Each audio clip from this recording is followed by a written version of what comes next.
This is the February 2026 tank update. This is the Glasscages 230-gallon tank.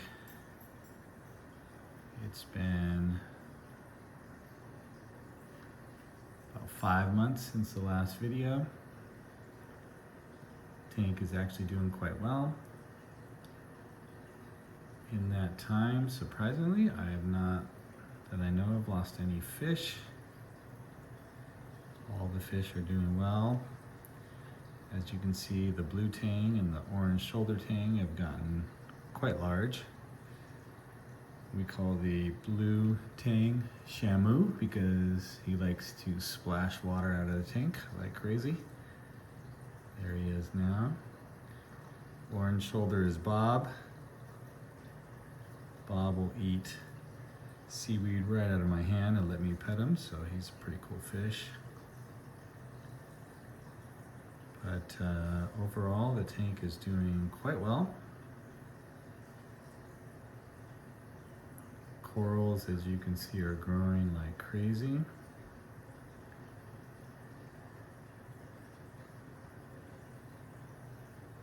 There's Tom, the convict tang. Sometimes I do worry about him because he does not eat any pellets, frozen, nothing. The only thing he'll eat is algae. As you can see, he's constantly grazing, and then he will eat the nori that I feed, but that's it. So he's growing so far, but if I don't keep feeding nori, I don't know how he's going to eat. As far as corals, SPS is growing like crazy.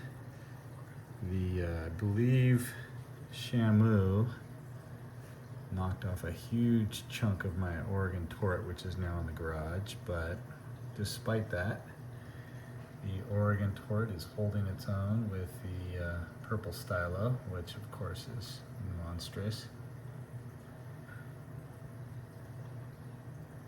I did get a purple blasto next to my pink blasto.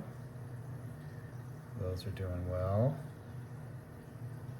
This A-can's doing okay. I have another A-can I'll show in a little bit, which is struggling. I've never been very successful at A-cans.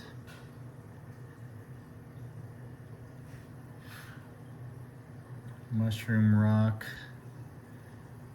is full of mushrooms like normal. Occasionally mushrooms will break off and I will try to get them out of the tank as quick as I can so they don't grow all over. And there is the other A-can. I put him back there in the shade.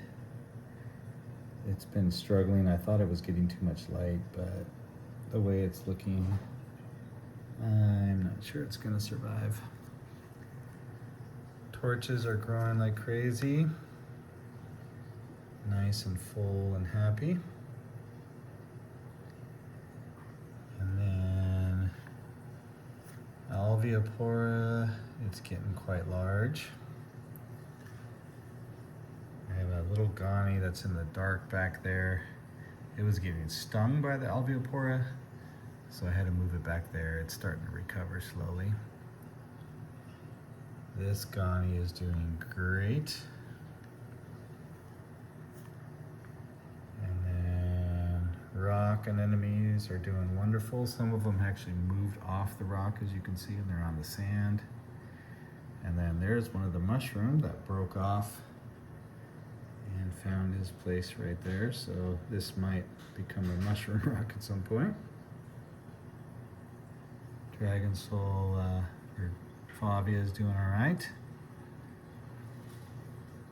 As you can see, the hammers and the other Euphilia back there are doing great.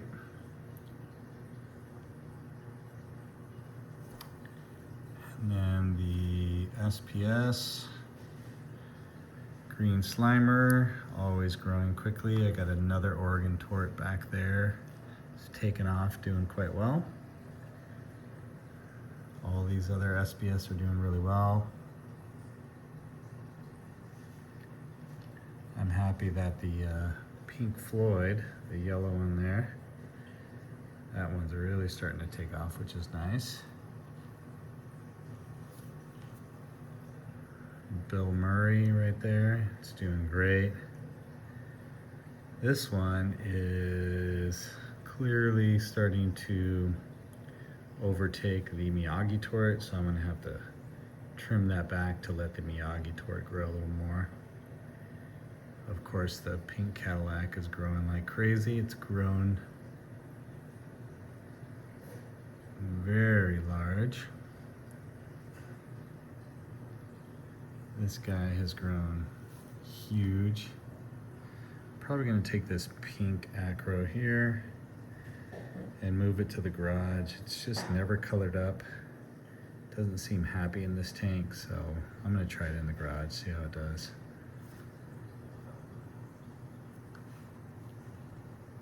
Home wrecker's doing wonderful. Actually, the home wrecker at one point got knocked off by one of the fish. It landed between the two torches, was stung like crazy. I was really concerned. But I glued it back in its place and it recovered quite well and it's doing wonderful. So far so good. And then I got my last shipment from Thirsty's Reef. I've got the Walt Disney,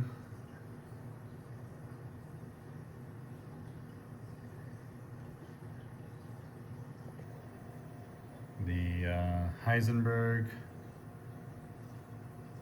This is the Hawaiian Punch,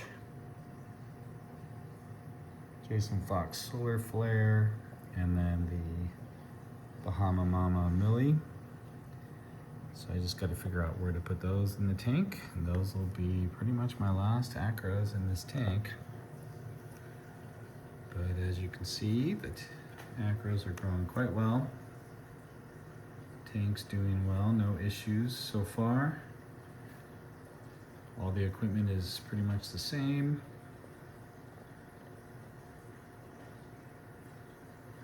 I am contemplating, on the far right, I have a Red Sea LED 50, and I did get a new Gen 2 Red Sea light, and I'm thinking about putting it on the far right, because if I'm going to be growing acros over there, then I'm going to have that bigger light. But otherwise, everything else is the same. Still have all the same lights, same equipment. Everything's going great. And then we'll move down into the sump. I did have phosphate spike up really high because of all these fish, up to over 0.3. So I did add that GFO reactor back there behind the protein skimmer. And it drains right there where all my overflow is. And it dropped my phosphates from 0.3 down to about 0.14, which I'm happy with. As you can see, it's a large GFO reactor and it's packed full.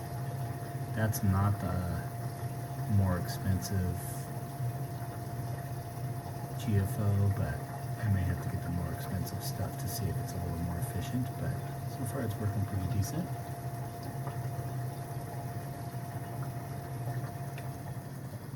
And then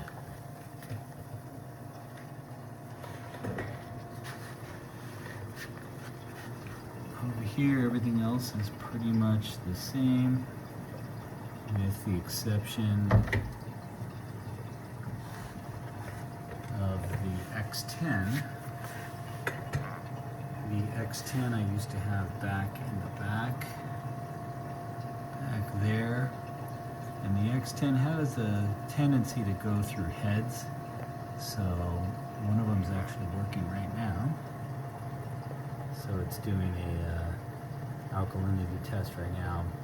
So these heads have a tendency to break, and I had it back in the back, and working on these heads and replacing them was a nightmare. So I built this simple little wood platform, 2 pieces of wood with a couple of brackets, and mounted the X10 there, which is nice because now it's very easy to work on. And the IV is very close to the X10, so the tubing's all really short. And that's one of the things that Hydros had recommended, was short tubing for more accurate test results. So I just actually finished that today, so we'll see how that works. And I'm hoping that I get a little more accurate test results that way. And then still running the calc stir. I've definitely noticed that at the end of 2 weeks, when my calc is running low, that my alkalinity tends to drop, and that's where the IV is helpful, because when the IV detects lower alk, then the 4th doser off the X10 then pulls the extra alpha reef that I have in that container. It'll dose a little bit extra. So when the IV is working correctly, it keeps my alkalinity very stable. So otherwise, everything else in the tank is pretty much the same, working well.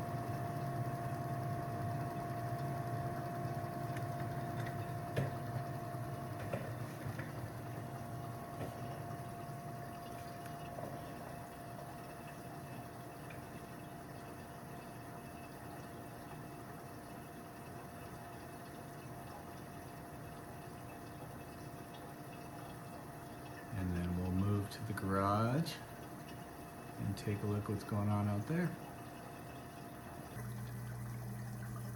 Out here in the garage, tanks are doing well.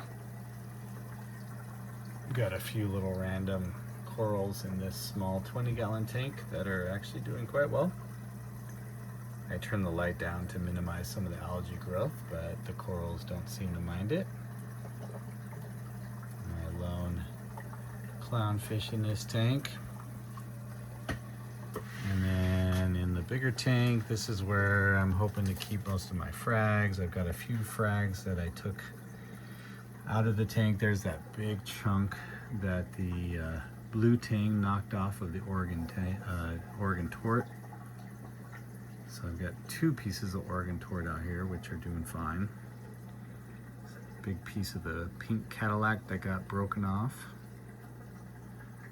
And then other assortment of frags. They're all doing quite well. Got the plating Monty that's growing like crazy. I'm gonna have to start snapping off soon. Got an orange one over here. And then I did get he's hiding right now, but I got a Klein's butterfly. One of the frags got knocked off. I'll have to move him back. Problem with the Klein's butterfly is he went after my rock anemone. So these rock anemone were huge before, and he nicked them all like crazy. So now they're withdrawn. There's not a drop of Aptasia in this tank because the Klein's butterfly ate them. I was contemplating putting the Klein's in the big tank, but I don't know how much he's going to go after the softies, so that's a problem. So I'm going to have to decide that. If I can catch him pretty easily in this tank, then maybe I'll put him in the house for a couple days, see if he can knock down most of the Aptasia, and then before he has a chance to eat the softies, catch him again and put him back in here. We'll see. Obviously, having the phosphates at 0.3 and my nitrates were like 50, that definitely is part of the problem. So hopefully that'll help with the Aptasia out there. But we'll see what we do as far as the Klein's, if I end up moving them or not. And then pretty soon I'm going to be trimming a bunch of corals in the house because they're all growing into each other. The SPS are growing so well. And I'm going to have to put a bunch of frags out here. I've got a few more frag racks like this one that I have.